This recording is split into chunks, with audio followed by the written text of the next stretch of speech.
Good afternoon.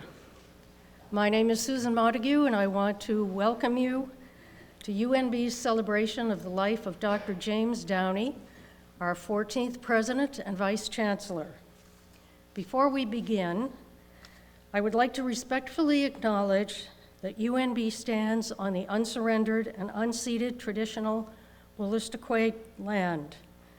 The lands of Wabanaki people are recognized in a series of peace and friendship treaties to establish an ongoing relationship of peace, friendship, and mutual respect between equal nations. The river that runs through our city is known as Wolastoq, along which live the Wolastoqey people, the people of the beautiful and bountiful river. Wolastoq is also called the St. John River. We are so very pleased to have with us on this special occasion Dr. Downey's family, his wife Laura, his children Sarah and Jeffrey Downey, their respective spouses Manfred Koo and Tanya Callahan, his grandchildren Elisa, Joshua, Augusta, and Hannah Downey. Thank you for coming to join us as we remember and salute the many contributions of Dr. Downey. I'm also pleased to extend a warm welcome to our President Emeritus, John McLaughlin, and to the many friends and former colleagues of Jim Downey who are here with us today. I had the privilege of working with Dr. Downey in public relations and fundraising during 9 years of his presidency. He was a consummate communicator and a persuasive ambassador for our cause. I learned a great deal from him, which benefited my own lengthy career at UNB. Another person who will readily admit he learned from Jim Downey is Frank McKenna, UNB law graduate, former Premier of New Brunswick, past Canadian ambassador to the United States, and deputy chairman of the Toronto Dominion Bank. He is unable to join us today, but he was keen to send his reflections to us by video. We're here today to celebrate the life of Jim Downey. And in many ways, it may be a sad occasion, but it's also a celebration of life and all the wonderful things about Jim Downey. Jim and Laura were, I guess, some of our favorite people that we really like to be with during my time as Premier. Jim Downey, I always looked up to. He had charisma and he had swagger. He had movie star good looks. In fact, when I looked at the portrait that UNB has of him, I thought of Richard Gere. He just looked so much like him, and just like Richard Gere, he had a lot of that old razzle-dazzle. He was truly a very electrifying individual. He also could talk, and boy could he talk. He was one of the most gifted orators, as Newfoundlanders often are, that I've ever witnessed. He used to be able to talk, I think, to the point where he could talk the beaver off a nickel. He was just that good. In fact, I have to confess today, I've never confessed before, that whenever I was in the audience with Jim Downey, I used to take notes, copious notes, and then shamelessly plagiarize what he had to say in speeches that I give across the country. And just this morning before I came here, I went through an old file and I pulled out one of James Downey's quotes, which 25 years later, he would say is still appropriate to the occasion today.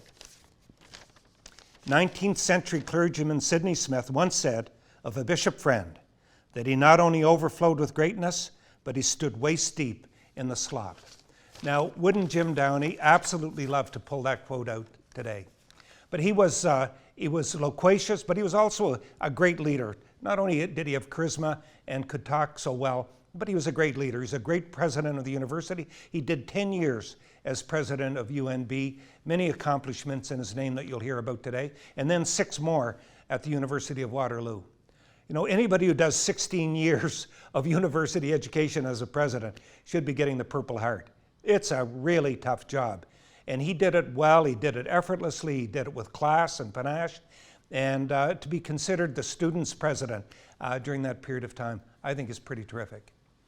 Jim Downey was also a great athlete. I learned that much to my chagrin firsthand, when he invited me to have a game of tennis with him when we were once staying at the Algonquin in St. Andrews.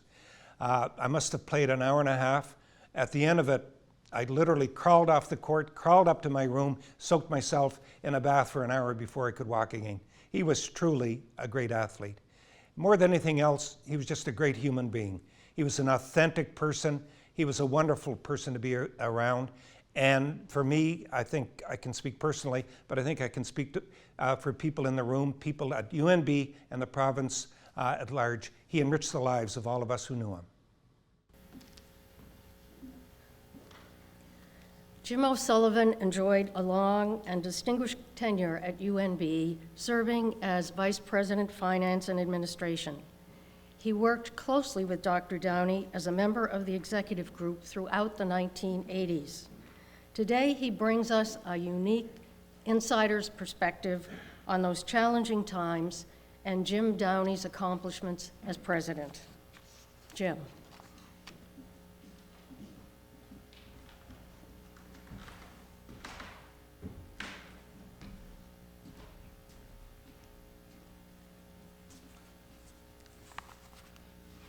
When Jim came to UNB, the university was anything but united. Many things had come unstuck. The faculty, seeking more competitive salaries, had become one of the first in Canada to be unionized, and other employee groups were preparing to follow. There was a stubborn financial deficit and predictions that enrollments would decline. Relations between the campuses were strained. The competition for key research funding was increasing, and perhaps most serious, the previous search for a new president had failed. Somehow in all of this turmoil, Jim arrived. He did not have a magic wand. Financial stress did not go away. Government operating grants continued to decline in real terms. The university had operating deficits in 7 of the 10 years he was here, and there were layoffs, budget cuts, and rising tuition fees. But the times and Jim encouraged imagination and innovation. New teaching and research programs were put in place, and the university managed to end the decade with a balanced budget. Relations between the St. John and Fredericton campus had always seemed to be a tender spot, and Jim confronted that challenge early on.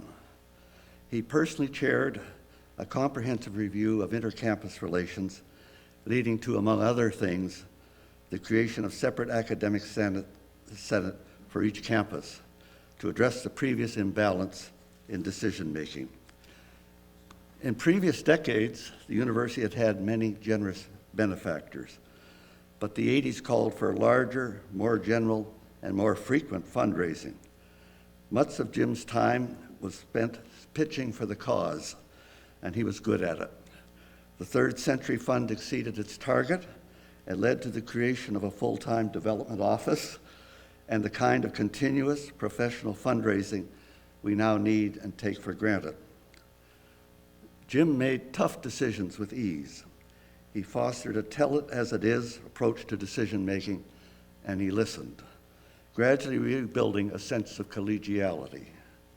Of all the things he accomplished while he was here, none was more important than restoring a sense of trust and confidence in the university community. And nowhere was that more important than resolving the relations between the university management and its employees. But luck played a part too. At the beginning of the 1980s, every prediction made by man indicated that universities in Canada would see declining enrollments. But in fact, and thankfully for tuition fee revenue, enrollments increased substantially across both campuses of the University of New Brunswick. As it happened, women were there to save the day. They came to the university in numbers that man-made projections had not foreseen. In the 1980s, information technology, then known as computing, was just in the taxiing to takeoff stage. It had not yet come to affect everything, everybody, every day. But UNB was already a leading developer, and with Jim's support, created our own Phoenix library system and put in place Canada's first faculty of computer science. Despite all the spreading technology, Jim persisted to pen important personal notes in calligraphy. Many of his examples are treasured to this day. Jim wanted UNB to be a welcoming place for all students. He was said to be a student's president, accessible, supportive, and helpful in student affairs, including the sorting out of some very serious tensions among the members of the Fredericton Student Union. It is fitting that the Fredericton Student Union established the James Downey Leadership Award be awarded annually to a student who makes an outstanding contribution to student life. Jim worked very hard to improve university relations with the broader community. Part of his appeal was as a speaker. He was in great demand and is said to have delivered at least 500 speeches while at UNB. I'm sure that's an undercount. Generally, he would begin with a good story.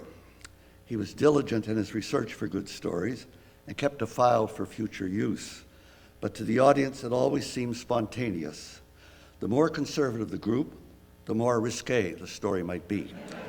It made sure people would listen to what followed.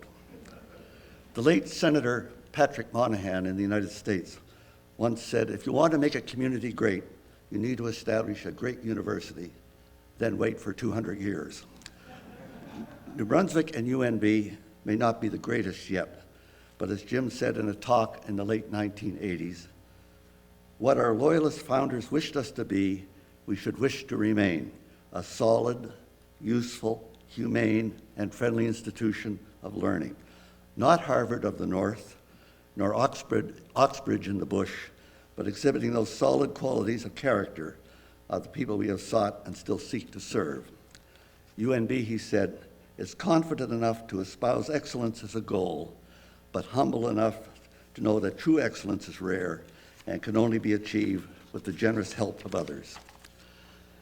In his time at UNB, Jim developed a team of administrators who respected and enjoyed working with each other. In a quiet moment, he told me he liked to hire workaholics. They made his own days so much easier. Whether I was one of those workaholics or not, I don't know. I certainly did not feel that way.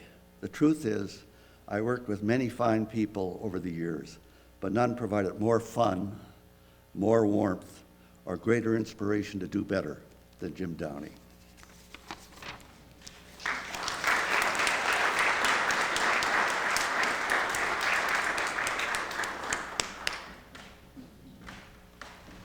Thank you very much, Jim.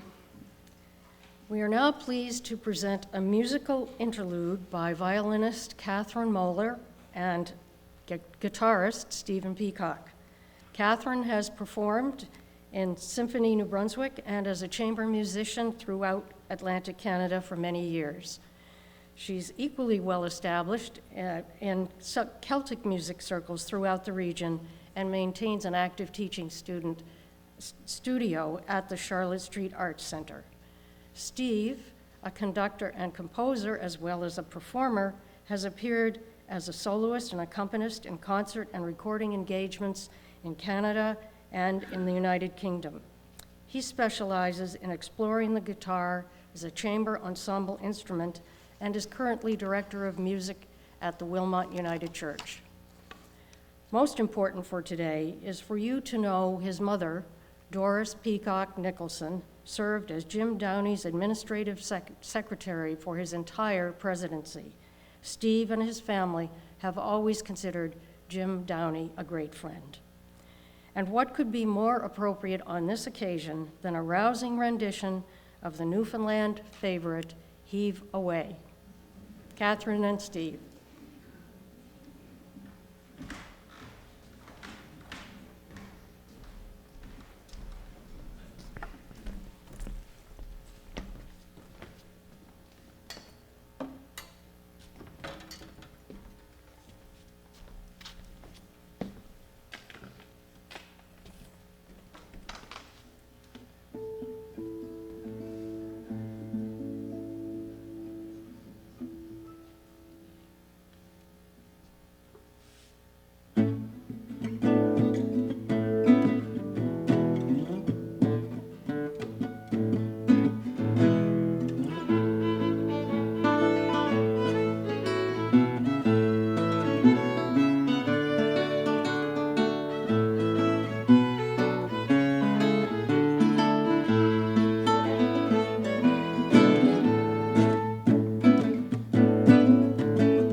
Thank you very much.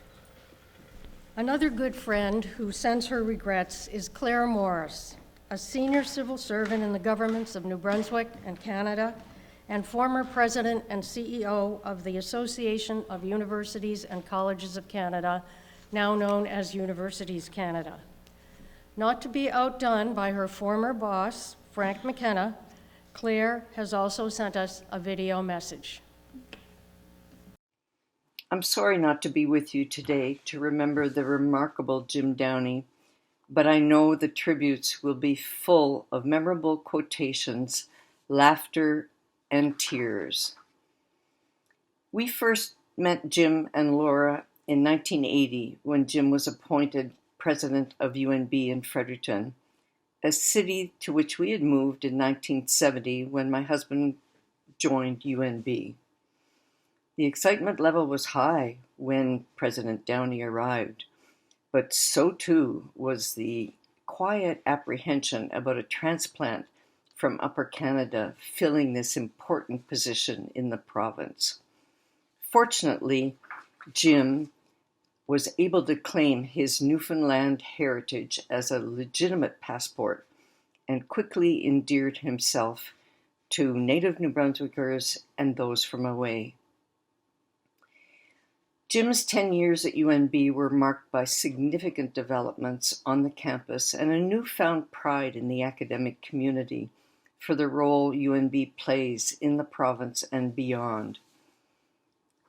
His effective relationships with Premiers Hatfield and McKenna, as well as senior politicians and public servants in the provincial government, were instrumental in building strong links between the university and policymakers.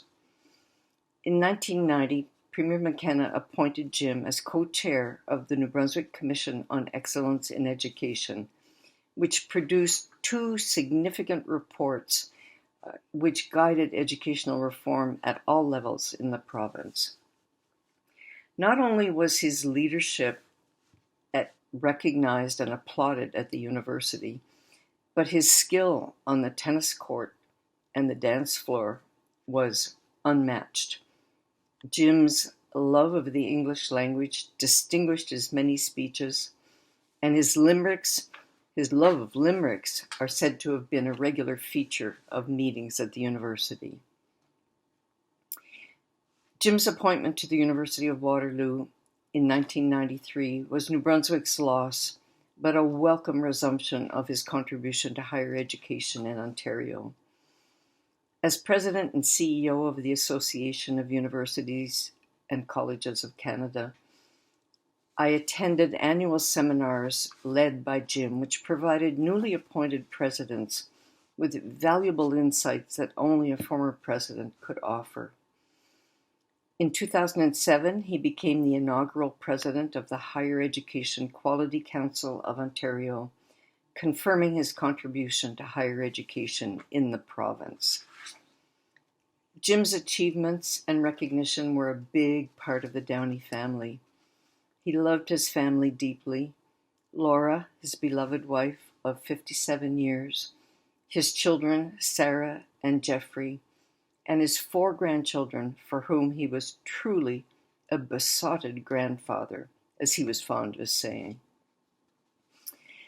At the risk of offending Jim by not recognizing his unique sense of humor, let me close by quoting vintage Jim from an interview with the St. John's Telegram in June of 2009. Asked the question, "Do you have any hidden talents?" He replied, "If I do, they're so well hidden, I haven't discovered them." Rest in peace, dear friend, and keep them laughing on high.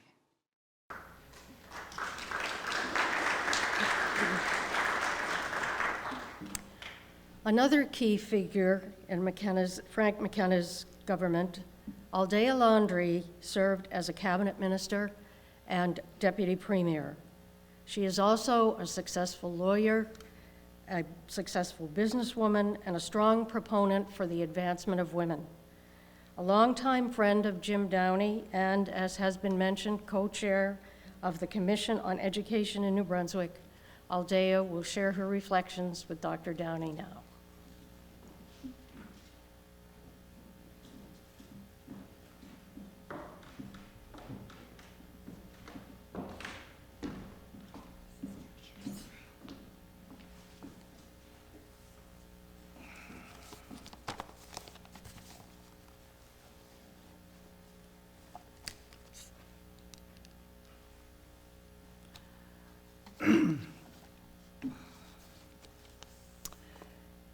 It is said that our lives is shaped by the choices we make and the people we meet.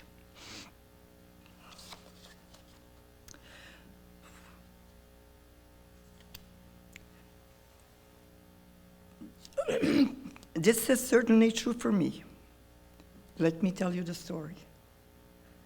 Back in 1986, I received a call from President Downey inviting me to join UNB Board of Governors. I was beyond honored. Of course, I chose to say yes. As a board member, I had a front row seat to observe and admire his unique leadership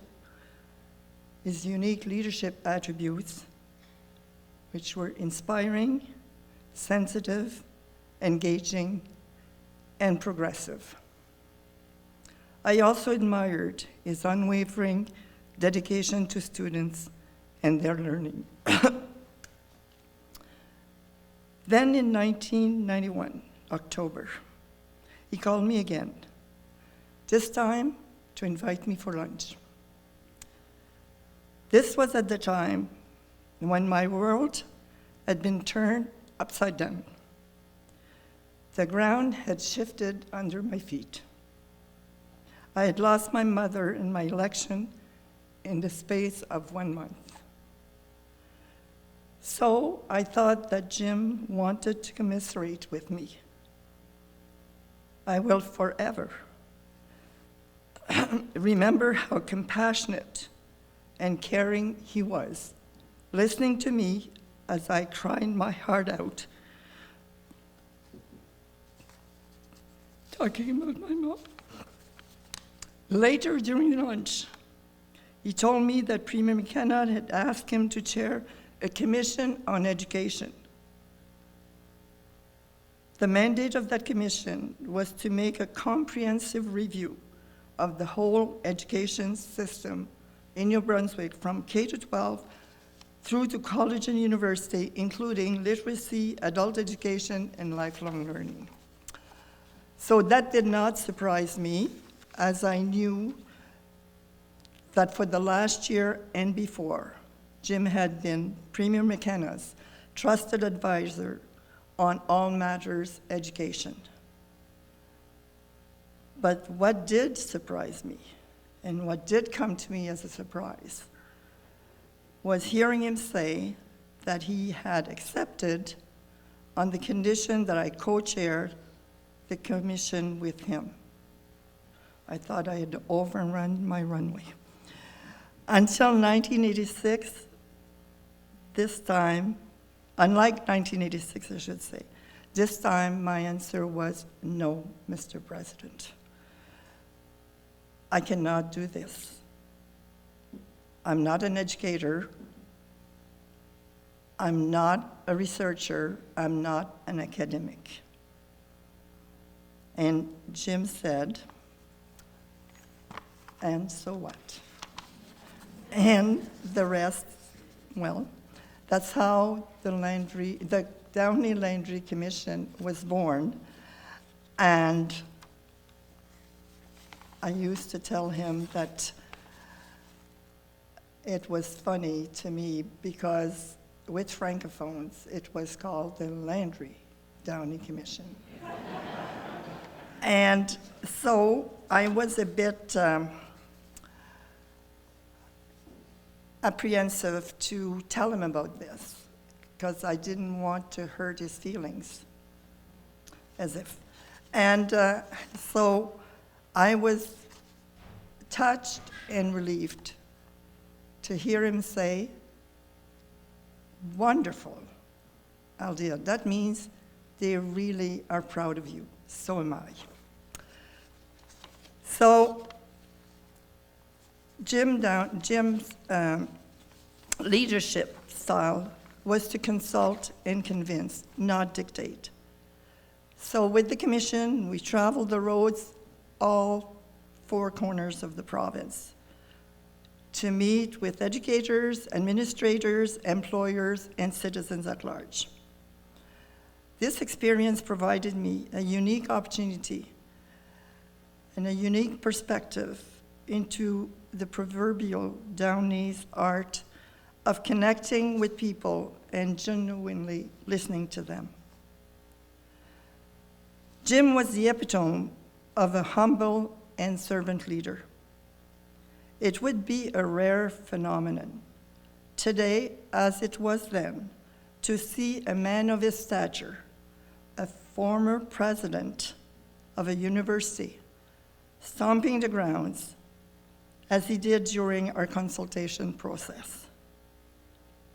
That was okay for me, because I was a politician or former politician. But a university president? That had never been seen before. After Jim passed away, I received this beautiful message from Byron James, which summed up beautifully and more eloquently than I could our journey with him on the road to excellence in education. And the message read, Aldéa, this was a period of hope and optimism, not one of throwing out what we had in education in New Brunswick, but how we could improve for decades ahead. There are many aspects of the current system which have solid roots in the Commission's recommendations.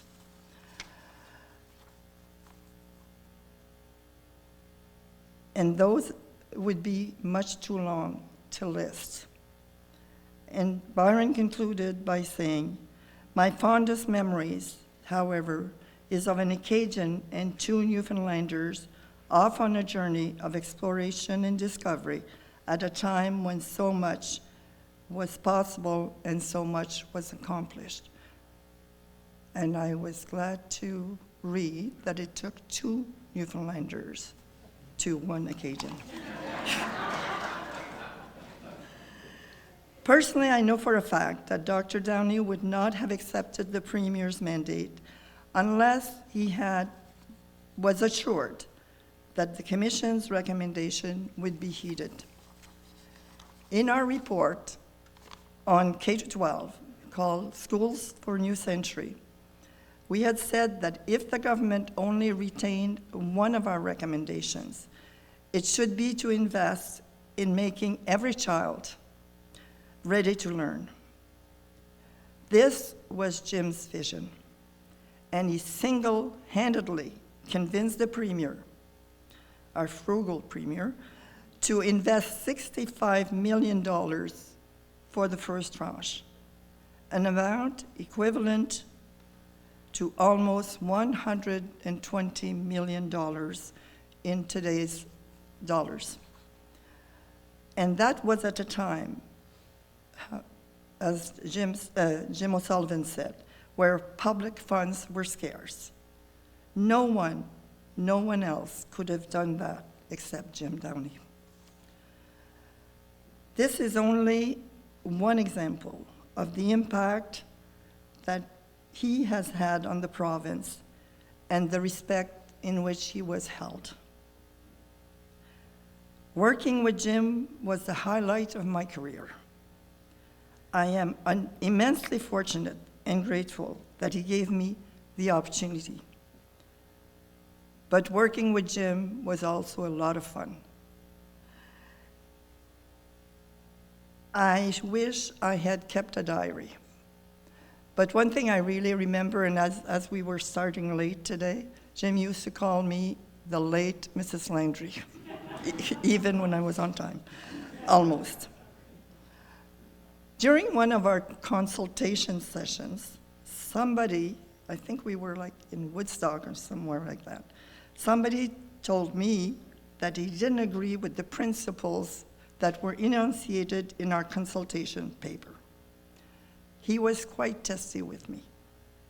As we were walking back to the car to come back to Fredericton, Jim said to me, "You could have answered, 'We have principles, but if you don't like them, we have others.'" So one day, because we had a lot of discussions beyond the commission mandate in his office. So one day we would discuss federalism, Meech Lake, the economy, politics, and yes, religion. So one day that we were discussing religion, I learned from Jim that he had wanted to be a pastor. I simply said, "Really?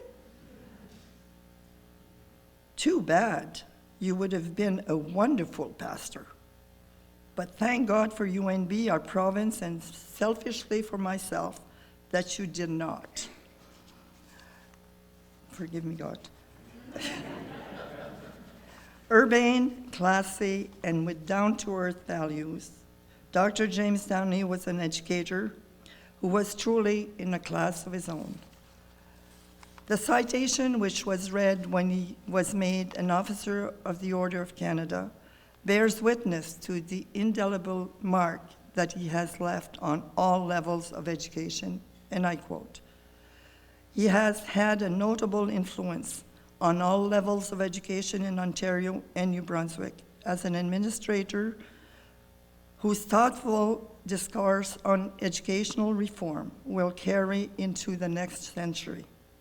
His reputation as an outstanding educator has been confirmed by his colleagues, both at home and abroad.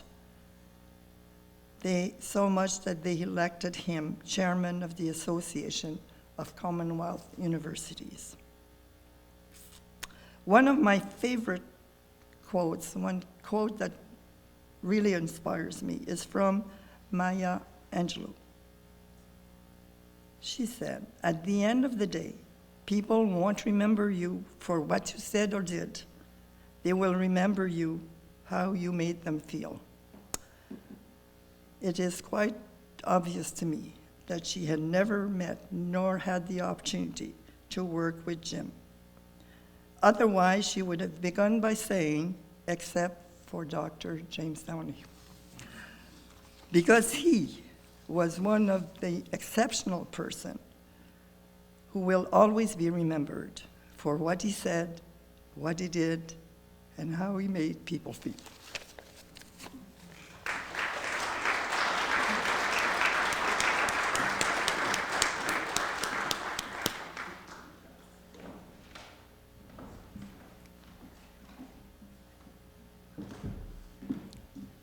Thank you very much, Aldéa, for those meaningful memories. Frank Flanagan is the former Director of Development Services and Growth and Community Services for the City of Fredericton. His friendship with Jim came from a very different kind of connection, although one you've heard referred to already today, their favorite sport of tennis, and it extended well beyond the court. Frank?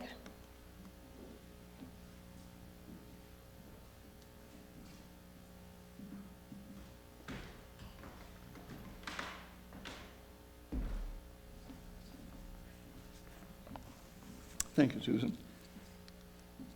First of all, I would like to thank the Downey family for inviting me today to say a few words about Jim, and especially our friendship that we garnered over several years at UNB and in the community, through our children and family, and from our mutual love of the game of tennis. I graduated from UNB in 1970 in civil engineering, and I got a master's degree in Manitoba 2 years later. And when Jim arrived in 1980, I was teaching urban planning courses to civil engineers in the engineering faculty. Jim and I had several discussions regarding UNB and the challenges facing UNB. But I won't go into those because there's several people here who have and will talk much more extensively about Jim's career academically and administratively, which was a great one, as we've heard already. Jim and I also met early in our careers and his tenure at UNB through the sport of tennis. We played in Fredericton, we played in tournaments, and we also spent a lot of time in that sport with our families and our children. We'd often meet Jim and Laura at junior tennis events throughout the province as we traveled with our kids and Jim and Laura.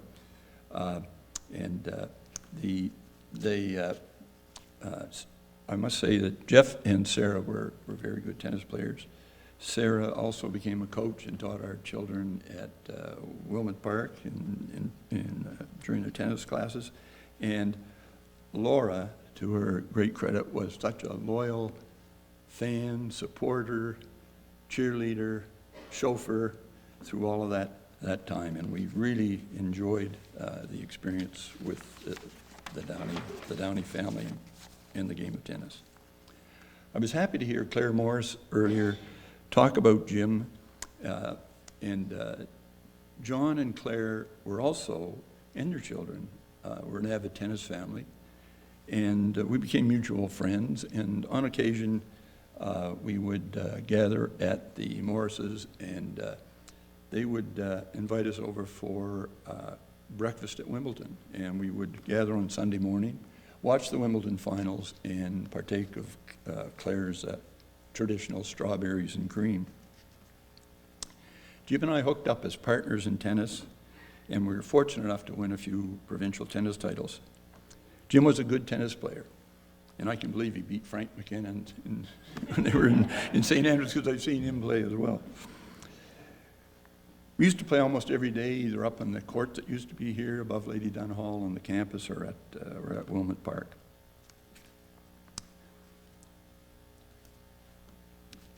We traveled around the province quite a bit, had lots of time for stories.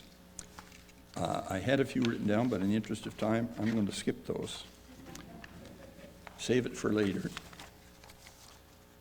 Because I want people to know, and probably maybe people didn't know as much, that Jim was also a great contributor to the growth and development of tennis through his volunteer activities.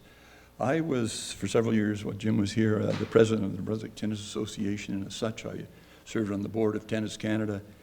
And at one point, Tennis Canada must have wanted to up the caliber of the board because I was replaced with Jim Downey. Jim contributed several years on the board through Tennis Canada. As you all know, everything Jim seemed to do was pervaded with his keen wit, his sense of humor that emanated from his Newfoundland roots. I will tell you a story. I had traveled Newfoundland quite a bit. I was working on 5 or 6 projects during the time Jim was at UNB, and working in various communities doing municipal plans and things. And Jim, we traded a lot of stories about Newfoundland. Jim was known to tell the odd Newfoundland joke. And they weren't the normal, typical Newfoundland joke. There was nothing derogatory about them. They were genuinely funny. And the story Jim told me was about the man that was driving across Newfoundland, and he came across a little old lady that was sitting beside the road and had a sign that said "Blueberries for sale." So he stopped, told the lady he'd like to buy a box of blueberries, and she turned off the shelf and came around and presented the man with a box of blueberries, and they all had like a red tinge to them. And the man said, "Well, these blueberries are red." And the little lady said, "Of course, those blueberries are red because they're green." Typical of Jim's many stories. I told that particular one at our youngest son, Peter, his wedding, where he married a fine young lady from Newfoundland, so it was entirely appropriate. After Jim and Laura left Fredericton, we stayed in touch, especially, and as many of you will attest, Jim sent wonderful greeting cards at Christmas. And his eloquence with the pen and his prose was only matched and enhanced by his ability. As Jim said, all his handwritten notes in calligraphy were great to read every year. I look forward to them and catching up on the news. To conclude, I really appreciated and valued Jim's friendship. We had a lot of good times, a lot of fun times. He was also a person that you couldn't help but respect and admire.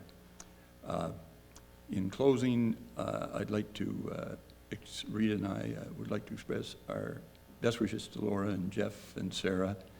And in terms of Jim Downey, rest in peace, Jim. Thank you.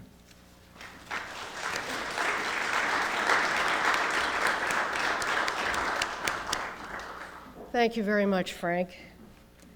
Our final video message comes from David Richards, son of Peg Downey, one of Jim Downey's 5 older sisters. David grew up in Newfoundland and spent much of his adult life in Calgary. But as you will hear, he remained very close to his Uncle Jim. Good afternoon. Thank you to Aunt Laura, Sarah, and Jeffrey for including me in this tribute. It's a great privilege to have this opportunity. A passage from George Orwell's poem, Looking Back on the Spanish War, reminds me of my Uncle Jim. Quote, "He was born knowing what I had learned, out of books and slowly." Jim's mind was a thing that you noticed if you met him only once, and what you remembered if you knew him well. The accessibility of Jim's intelligence was remarkable because it revealed itself in ordinary ways. A quick wit, a terrific sense of humor, and the recall of so much of what he had read. He had a clever and thoughtful way of explaining himself, a gift enabled by having embroidered his life experience into his communication. He had an easy smile and an attentive manner that revealed genuine interest. Jim was agreeable, but he wasn't a pushover. I once asked him if he'd give me a recommendation for law school. I was 16 at the time, and being away from home and adult supervision, was struggling through first year of political science. Jim's reply recognized my request showed me a bit over my skis. He said he was going to wait to see if my aptitude could catch up to my ambition. My Uncle Jim was a formidable correspondent. Letters to family a particular speciality. He wrote regularly, and for a time his letters were written in a beautiful calligraphy. The first letter I have in my files is from Jim to his sister Peg, my mother, dated October 4, 1963, soon after he had arrived in London to begin his studies as a Rothmere Fellow. He was 24 years old and staying at the YMCA. He says in the letter he had been rejected by the YWCA. He writes that on a second evening out, walking past the Strand Theatre, he joined a small crowd gathered outside and advises he was rewarded with a close encounter with Princess Margaret. He wrote he was close enough to hitch her nylon. My mother loved that her little brother from Winterton, Newfoundland, was brushing up against royalty. Jim thanked my mother for the money sent for his birthday, which he wrote he would use to purchase a newly released biography of John Keats. 24 years old and in London in the 60s, where Carnaby Street beckoned, he might have used the money to fund some mischief. But that was Jim, humorous and serious in equal measure. Perhaps his disposition was a consequence of picking up extra work as a lay minister while he was an undergrad at Memorial University. Jim was also a casual and creative writer, the product of which he called Shavings from the Workbench, and many of the shavings ended up in Jim's Commonplace book. For those of you unfamiliar with the Commonplace book, I give you Jim's introduction. Quote, "It is a collection of excerpts from one's reading which are collected and used as materials in your own compositions." He explains the motivation for keeping a Commonplace book as follows. "It derived from the sense I have always had, in common with others, that the stream of life flows past much too quickly, and this was a way of cupping a little bit of it to my mouth." The quote of Orwell I started with is from my Commonplace book, a habit I copied imperfectly from Jim's example. He had spoken to me of the delight in capturing pithy phrases and assorted bon mots, and quoted entries he had made. For example, Voltaire, badgered on his deathbed to renounce the devil, replied, "This is no time to be making enemies." Or this poem by Dorothy Sayers, "As I get older and older and totter towards the tomb, I find that I care less and less whom goes to bed with whom." Or this description of boomtown prostitution, "The odds are good, but the goods are odd." Each entry clever, interesting, and memorable. I was hooked. Jim once complimented my wife Linda on a dinner she prepared in Newfoundland, saying she didn't as much host a dinner as curated. He similarly curated his relationship with me. If we were together and he went for a drive, he took me with him. He didn't tell me about places and things, he took me to see places and things. I recall one outing where he gave my brother Robert and I Dentine chewing gum, which I had never seen before. Dentine seemed somewhat medicinal to me compared to the Wrigley's Doublemint, which was the house chew in Newfoundland. So I asked how long I was supposed to chew it. Jim's advice was to chew it until my jaws got tired. Very pragmatic was Jim. He sent me books and introduced me to wonderful writers like V.S. Naipaul and Christopher Hitchens, sent me stamps and tokens from his travels, trips I took vicariously with him and Laura. His was the first sermon I understood. The first time I had wine was with Jim and Laura in St. John's. My first suit, a tuxedo in fact, was worn at his and Laura's wedding, July 25, 1964, 2 days after my 10th birthday. My first fancy dinner was one Jim and Laura hosted for Linda and I at a Tony restaurant in Ottawa. I remember Aunt Laura had a rum bubba for dessert. I had never heard of a rum bubba.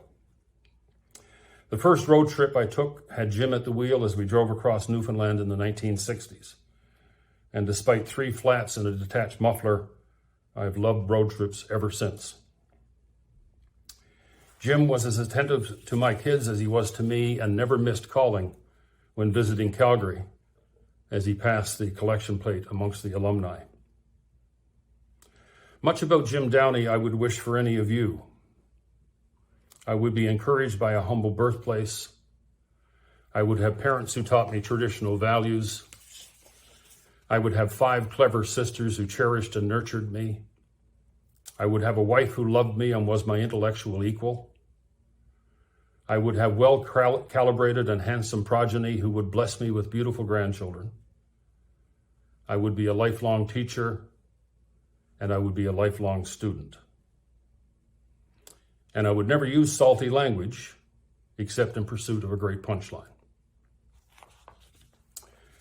One of Jim's favorite observations I first heard when I asked him about his plans as he contemplated a new posting. Jim said he was like a man in a rowboat. He could see clearly where he had been, but not so obviously where he was going. Likewise, an observer of someone in a rowboat can see the wake and the path taken only after the person in the boat has passed. The ripples from Jim's boat touch me and all those fortunate enough to have enjoyed his company and left us all better for the encounter. Thank you.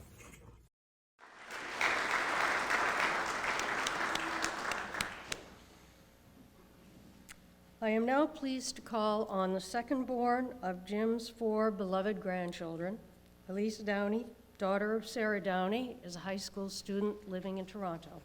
Elise?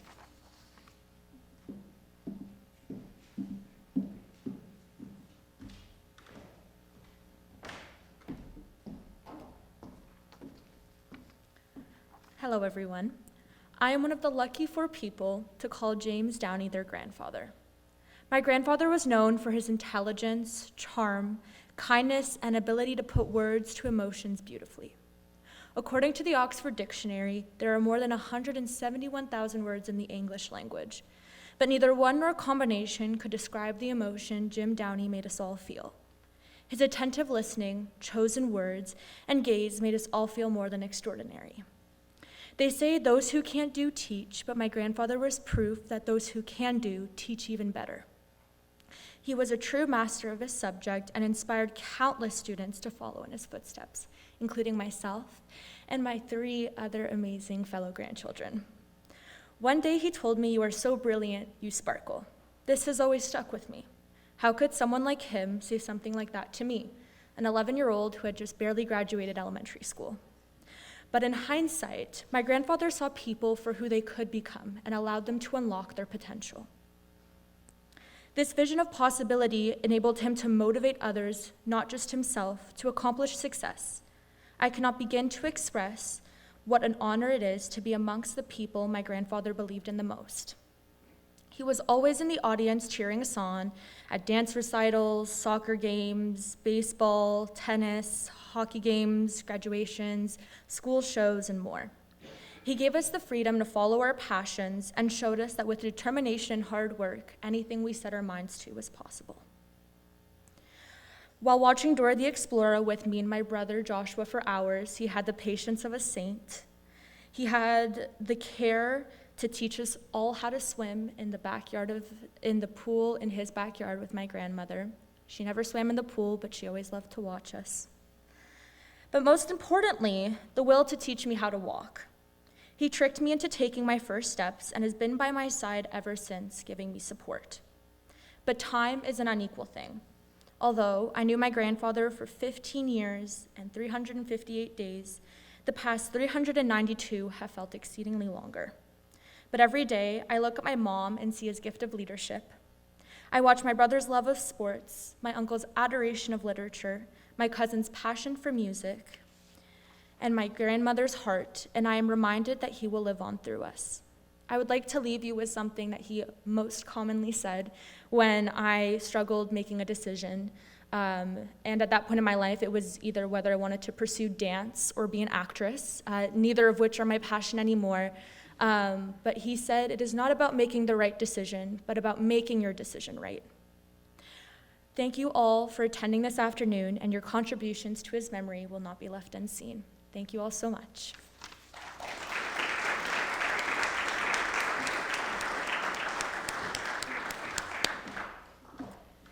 Thank you very much, Elise. We're so pleased and honored that you requested to speak today. Thank you. UNB alumnus Paul J. Mazerolle is UNB's 19th President and Vice-Chancellor. A native of Fredericton, after UNB, Paul pursued graduate work and taught in the United States. He spent 19 years in Australia, first at the University of Queensland and then Griffith University, before returning to Canada and his alma mater in 2019. Paul.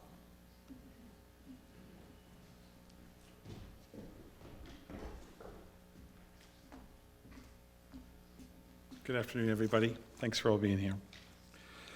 5 presidents ago, I was an undergraduate student at UNB, and so I think of Jim Downey as my president. Though I didn't know him well enough at the time, I appreciate in retrospect what a thoughtful administrator and highly effective leader he was. Qualities I especially admire now that I find myself following proudly in his footsteps. As you've heard, his legacy at UNB is substantial.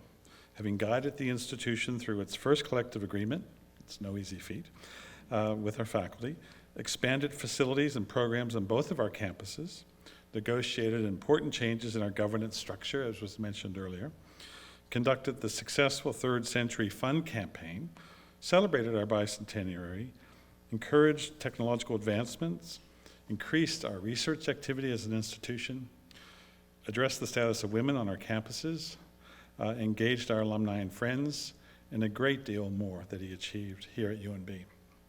His impact on our university community was profound, building meaningful relationships with students, faculty, and staff in Fredericton and in St. John.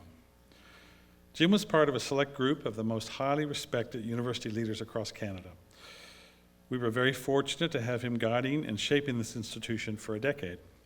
His energy, intellect, and commitment were extraordinary, and he left an indelible mark on UNB and on the province of New Brunswick. You can glimpse his character in this exceptional portrait by UNB alumnus and distinguished Canadian artist Christian Nicholson. Here, it really is an extraordinary portrait. We've borrowed it for today's celebration from its place of honor among the pantheon of presidents in the Great Hall of Sir Howard Douglas Hall, next door, just up the hill. Now, Jim Downey, accomplished as he wasn't all work and no play, as you all know. He was known for his keen wit, his sometimes ribald but always amusing jokes, and his ready sense of humor. And he was particularly partial to limericks, as was mentioned earlier. That's also a fondness I happen to share. To mark this special occasion, I have composed a limerick in his honor, so here goes. There once was a man from the rock whose mind was so rich he was sought to lead UNB, which he did with great glee, and about whose success we still talk. That's for Jim Downey.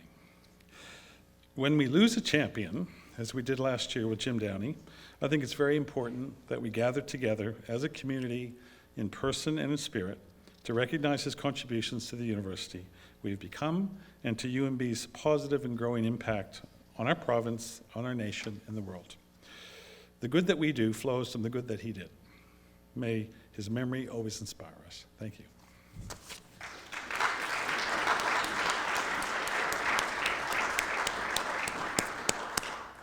Thank you, Paul, for bringing the presidential perspective to our proceedings and for your creative flair. Jeffrey Downey is a well-known figure in this community. He's a longtime resident, a UNB graduate, local journalist and editor, and this time of year, the voice of Riverwatch in his role as spokesperson for the New Brunswick Emergency Measures Organization. Jeffrey's connection to Fredericton began in 1980 when his father was appointed President and Vice-Chancellor of UNB. Jeffrey.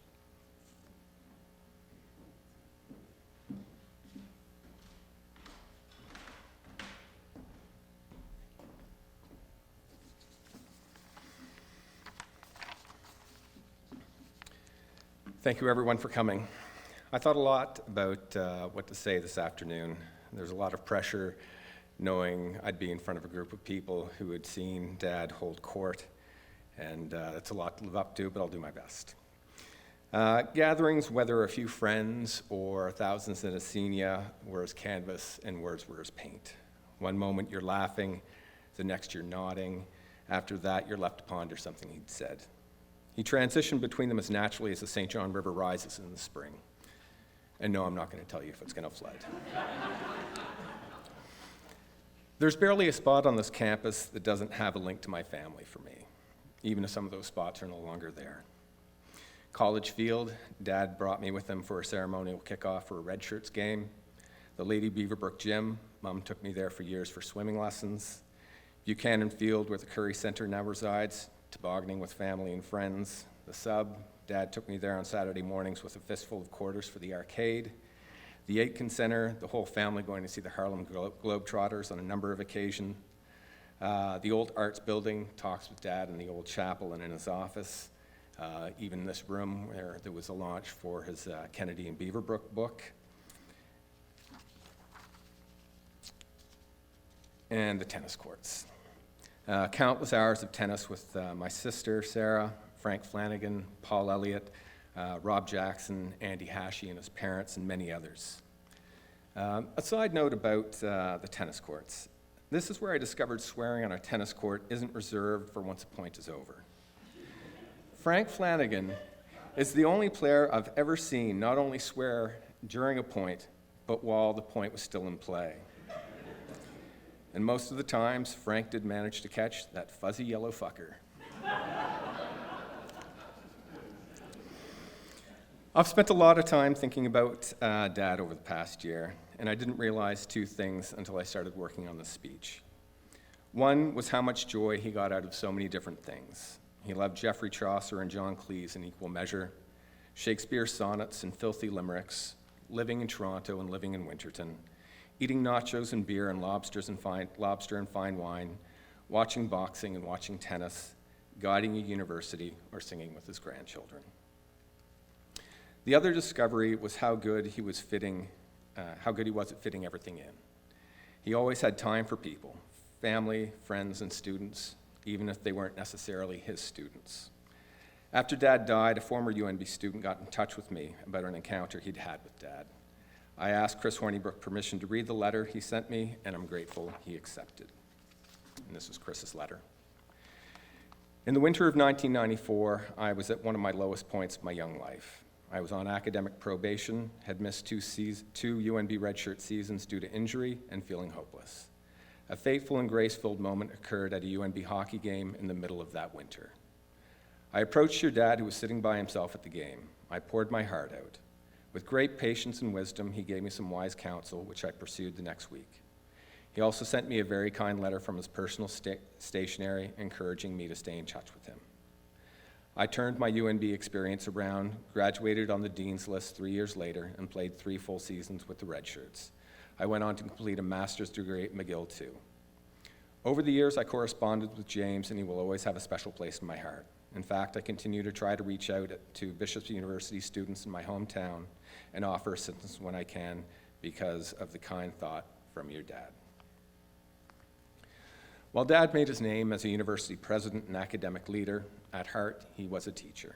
I've said many times we were a good match because I am a renewable resource of teachable moments. As Chris's story shows, teaching isn't just reserved to the classroom.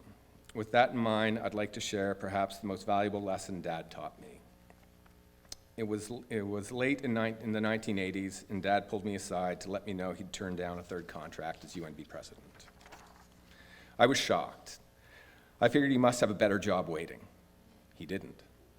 I couldn't believe it. This was the craziest decision I'd ever heard. My borderline outrage was palpable. Luckily for Dad, I was there to fix this. I explained to him with all the certainty and confidence only an 18-year-old with no life experience can muster why he was making a mistake. You'll be unemployed. You like UNB. You like the work. You're very good at it. You really like the people you work with, and they really like you. He took a moment to absorb these incredibly insightful points that he'd obviously failed to consider. After giving great consideration to this insightful analysis, he said, "Son, leave while people still want you around." Now, thanks to turnouts at events like this, the countless kind and thoughtful comments over the past year, I can certainly say he did. Thank you.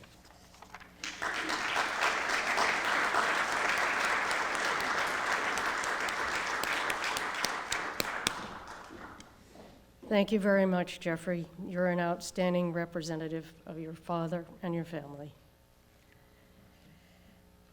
In closing, I want to thank Jeffrey and Sarah for helping us plan this celebration, and to acknowledge the many colleagues of mine who made it all possible, in particular Jackie Wright, Manager of Ceremonies and Events, Trina Quinlan, who has been a member of the President's Office staff since Dr. Downey was our president, Trent Logan, Technical Director of Memorial Hall, Marie Malte and Lori Quick from the UNB Art Center, and many, many dedicated staff members from Media Services, Development and Donor Relations, UNB Archives, the President's Office, and the Center for Enhanced Teaching and Learning. And now I invite you to join us all in the foyer and the galleries for a reception and a toast to Dr. James Downey. Thank you.